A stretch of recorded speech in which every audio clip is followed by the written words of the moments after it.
Hi friends, welcome to let's learn Hindi. இன்றைக்கி நம்ம பார்க்க போகிறது வவ்வல்ஸ். ஓகேவா? ஸ்வர்.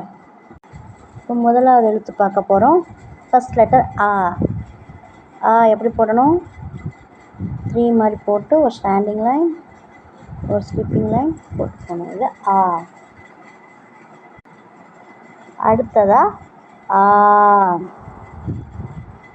இது அதே மாதிரி தான், கூட ஒரே ஒரு கோடு ஆட் பண்ணணும்.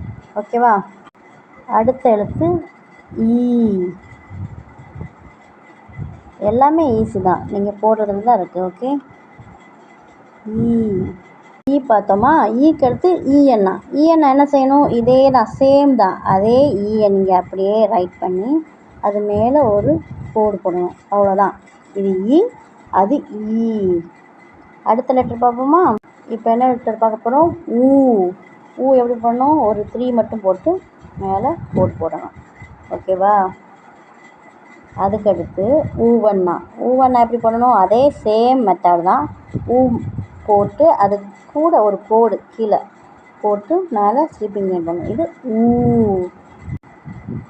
இப்போ அடுத்த லெட்டர் பார்க்க போகிறோம். இந்த லெட்டர் நமக்கு தமிழில் வவ்வல்ஸில் வராது. நல்லா கவனிங்க. ஒரு ஸ்டாண்டிங் லைன், கேவை நம்ம பேக்கில் போட்டால் எப்படி இருக்கும் அப்படி போட்டு அதிலேருந்து ஒரு கோடு எடுத்து இப்படி போட்டு இப்படி போடணும். என்ன லெட்டர்? ரூ. ரூ சொல்லலாம், இல்லை ரீ சொல்லலாம். ஓகேவாம்மா?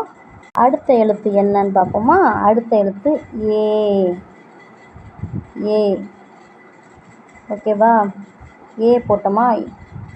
ஒரு எழுத்து பார்த்தோம். இப்போ அதுக்கடுத்து ஏக்கு அடுத்து தமிழில் ஏ வரும், ஆனால் இதில் கிடையாது. இதில் ஏ ஒரே ஒரு எழுத்து மட்டும்தான். அதுக்கடுத்து ஐ.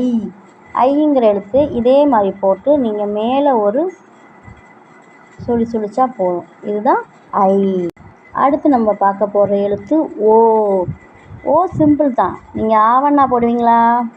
அந்த ஆவண்ணாவை முதல்ல அப்படியே போடுங்க. போட்டு அதுக்கு மேலே ஒரே ஒரு சுழிக்கணும். அவ்வளோதான். இது ஓ. ஓ. ஓ அதுக்கடுத்து அவ்.